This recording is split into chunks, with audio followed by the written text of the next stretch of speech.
उत्तर प्रदेश के सहारनपुर में मंगलवार को उस समय राजनीतिक माहौल गर्मा गया जब समाजवादी पार्टी के सांसद इकरा हसन और पुलिस के बीच तीखी नोकझोंक हो गई।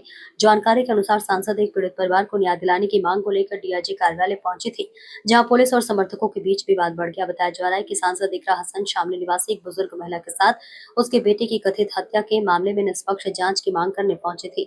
इसी दौरान पुलिस अधिकारियों से बहस हो गई और मौके पर भारी हंगामा खड़ा हो गया। पुलिस ने हालात बिगड़ते देख सांसद को हिरासत में लेकर महिला थाने पहुंचाया। घटना का वीडियो सोशल मीडिया पर तेजी से वायरल हो रहा है, जिसमें सांसद पुलिसकर्मियों से कहती नजर आ रही हैं, हाथ मत मिलाना, हाथ मत लगाना। इस मामले को लेकर सपा कार्यकर्ताओं में भारी नाराजगी देखने को मिली और थाने के बाहर समर्थकों की भीड़ जुट गई। सपा प्रमुख अखिलेश यादव ने भी मामले पर प्रतिक्रिया देते हुए पुलिस पर कार्रवाई पर सवाल उठाए हैं। वही पुलिस प्रशासन का कहना है कि कानून व्यवस्था बनाए रखने के लिए कार्रवाई की गई। देखिए मासूम अली की रिपोर्ट। पहले तो इसके पीछे का कारण आप एक बार स्पष्ट कर दीजिए कि आपकी वो जो मांग आप लोगों ने मांगी थी क्या वो पूर्ण नहीं हुई? नहीं, अभी तक तो कोई हमें समाधान प्रशासन की तरफ से कोई आश्वासन नहीं मिला है और मांग भी हमारी सरल सी है कि जो पीड़ित पक्ष, जो माँ आई थी जिसके बच्चे को मार दिया गया बेरहमी से, वो अपनी गुहार लगाने जो आई थी, उन्हीं के लोगों को जेल में भेज दिया गया है। तो हमारी सिर्फ इतनी सी मांग है कि उन्हें रिहा किया जाए और अभी तक प्रशासन ने उसका कोई समाधान नहीं किया है। तो हम यहाँ बैठे हैं, जब वो आएंगे तभी हम यहाँ से जाएंगे। मतलब आप जब तक उनकी रिहाई नहीं? बिल्कुल बिल्कुल। अच्छा, अभी अखिलेश यादव जी ने भी जो है एक ट्वीट किया है जिसमें उन्होंने कहा है कि ये सरकार फिलहाल जो काम कर रही है वो कलयुग के हिसाब से करी। क्या कलयुग ही है ये, जहाँ एक माँ अपने बेटे जिसकी हत्या बेरहमी से की गई हो उसके लिए इंसाफ मांगने अधिकारियों के पास जा रही है और उनको बेइज्जत करके, उनको धक्के मार के वहाँ से निकाला जा रहा है। तो इससे बुरा कलयुग क्या आएगा? और यही सरकार है जो लॉ एंड ऑर्डर की दुहाई देती है। आज इनके अधिकारी, एक बुजुर्ग माँ जो पीड़ित है, जो परेशान है, वो अपनी गुहार लेकर आई, उनकी नहीं सुन सकते। एक इलेक्टेड जनप्रतिनिधि के साथ वो वहाँ पहुँची हैं, तो आम जनता तो इनके दर तक पहुँच ही नहीं पाएगी। ये इनके लॉ एंड ऑर्डर की हालात है और ये राम राज्य है जो ये दिखा रहे हैं आज। तो ये सारी तस्वीर सबके सामने है, घंघोर अन्याय है और इस अन्याय के खिलाफ राष्ट्रीय अध्यक्ष जी भी, हम सब पूरा समाजवादी परिवार साथ है और हम ये लड़ाई लड़ेंगे पूरी। फिलहाल आपने अधिकारियों से बात की, उनका क्या कहना है? वो कह रहे हैं सुबह छोड़ देंगे, लेकिन हमारी मांग है कि इनके हाथ में है, ये लोग छोड़ चुके हैं अब से पहले भी कई बार हमने देखा है। और उनका कोई अपराध, या तो उनका अपराध बता दीजिए। वो अपनी पीड़ा को लेकर अधिकारियों के पास आए थे, उसका उन्हें ये सिला मिला कि उन्हें जेल भेज दिया गया है। तो उनका कोई अपराध तो है नहीं, कोई अपराधी नहीं है वो, तो किस बुनियाद पर वो सारी रात जेल में रहेंगे? हमें ये मंजूर नहीं है। लेकिन वो कह रहे हैं, नियमों की बात कर रहे हैं कि हम रात को नहीं छोड़ सकते। कई बार छोड़ा है उन्होंने, कई बार छोड़ा है, उनके अधिकार के अंदर है ये बात, वो छोड़ सकते हैं। लेकिन क्योंकि तानाशाही है, तानाशाही का जवाब इसी तरीके से दिया जा सकता है। हमने गांधी जी के उस पर हम धरने पे बैठ गए हैं, इसी तरीके से तानाशाही का जवाब दिया जाएगा। तो क्या लगता है आपको, आप धरने पे बैठे हैं हम, जब तक वो नहीं छूटेंगे। वो मेरे साथ आए थे, मैं उन्हें अपने साथ लेकर जाऊंगी, मैं उनके बिना यहाँ से नहीं जाऊंगी। और क्या अपील करना चाहेंगे, क्या करना? यही मैं सब लोग देख रहे हैं, यही कहना चाहती हूँ कि आज ये उस समाज के साथ हो रहा है जो हमेशा से भाजपा का सपोर्टर रहा है और जिन लोगों को पीड़ा थी वो लोग भी खुद भाजपा को आज तक वोट देते आए हैं। कश्यप समाज के लोग हैं, क्या वो गरीब हैं इसलिए उनके साथ ये नाइंसाफ़ी हो रही है?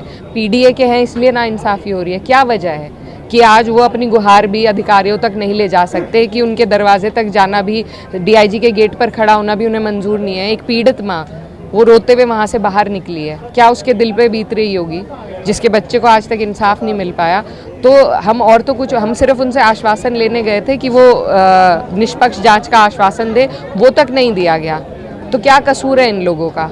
इस तरीके से इनकी प्रताड़ना होगी क्योंकि ये लग के एक पार्टी को, एक विचारधारा को वोट दे देते हैं। इनकी कोई सुध नहीं लेता, ना सरकार लेती है, ना अधिकारी लेते हैं। तो आज ये बात सबके सामने है और राजनीति की बात नहीं है ये। अब से पहले भी यहाँ पर प्रशासन के साथ मेरी भी पहले भी एक वाक्य हुआ था, लेकिन हमने उस टाइम, क्योंकि मेरा पर्सनल मामला था, हमने कुछ नहीं किया। आज एक माँ की बात है, जिस माँ ने अपने बच्चे को खोया है, जिसके बेटे को बेरहमी से मारा गया है, वो किसी भी समाज से हो, वो मुस्लिम हो, हिंदू हो, जाट हो, गुज्जर हो, कश्यप हो, किसी भी समाज से हो, अन्याय अन्याय है और अन्याय के खिलाफ हमारी ये लड़ाई है। विपक्ष भी, जो भाजपा है, वो कह रहे हैं कि अगर कश्यप समाज के ना होते तो शायद इतनी राजनीति ना हो। देखिए 20-25 दिन हुए हैं जब से वो बच्चा, वो लड़का जिसकी बेरहमी से हत्या कर दी गई, 20-25 दिन। और जो लोग इसमें राजनीति करना चाह रहे हैं, हम लोगों ने सिर्फ वहाँ जाकर अपनी संवेदना व्यक्त करी।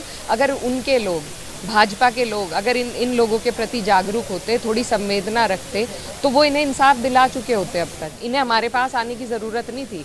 20-25 दिन गुजरने के बाद जब इनकी कहीं सुनवाई नहीं हुई, तब ये मेरे पास आए और मैंने इनसे कहा कि मैं आपको लेके चलूँगी, जहाँ आप कहोगे मैं लेके चलूँगी। ये मेरा फ़र्ज़ भी है। मेरे लिए मेरे सभी लोग, चाहे उन्होंने मुझे वोट दिया है या नहीं दिया है, अगर उनके साथ नाइंसाफ़ी है तो वो मेरे साथ नाइंसाफ़ी है। मैं उन्हें लेकर गई और उनकी बात कराई, तो ये सिला हमें दिया। इस तरीके से हमसे बात की गई। एक बुज़ुर्ग महिला रोते हुए दफ्तर से बाहर निकली है। ये दस्तूर है, ये कानून व्यवस्था है इनकी। तो इसमें कोई राजनीति की बात नहीं है। हम वहाँ से चुपचाप निकल गए थे, तानाशाही करते हुए उन पर कार्रवाई की गई। उसके बाद हम यहाँ पर आए हैं। हम लोग जा चुके थे वहाँ से, लेकिन फिर से उन लोगों को पकड़ के मुझे महिला थाने भेजा गया, उन्हें दूसरे थाने भेजा गया, वहाँ से उनको जेल में भेजा गया, हमें धोखे में रखकर।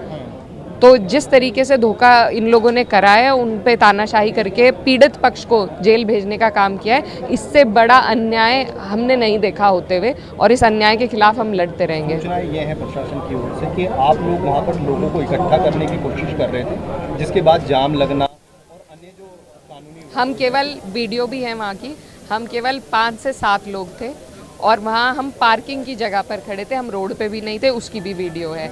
हम वहाँ से जा ही रहे थे, हमें डीआईजी साहब ने कहा था कि दूसरी एप्लीकेशन दे दो। उस एप्लीकेशन की बात अगर डीआईजी साहब ने उन्हें अपने कमरे से बाहर निकाल दिया, तो हम तो उनसे बात करके जाएंगे ना, उनकी तसल्ली करेंगे।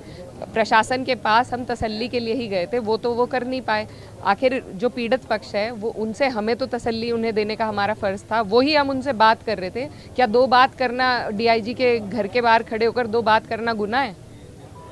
हम वहाँ सिर्फ 5 से 7 लोग थे। आप वीडियो उठाकर देख लीजिए। आप कसूर बताइए, अगर हम कसूरवार हैं हम सज़ा के लिए तैयार हैं, लेकिन हम कसूरवार बिल्कुल नहीं है। ये सरासर तानाशाही है और इस तरीके से आज इनके साथ है, कल को किसी के भी साथ होगा। और ये अन्याय हम सब देख रहे हैं, इसलिए सब यहाँ पर एकजुट हैं कि आज उनके साथ है, कल को हमारे साथ यही वारदात हो सकती है। तो कोई कहाँ जाएगा, किसके पास अपनी गुहार लेकर जाएगा?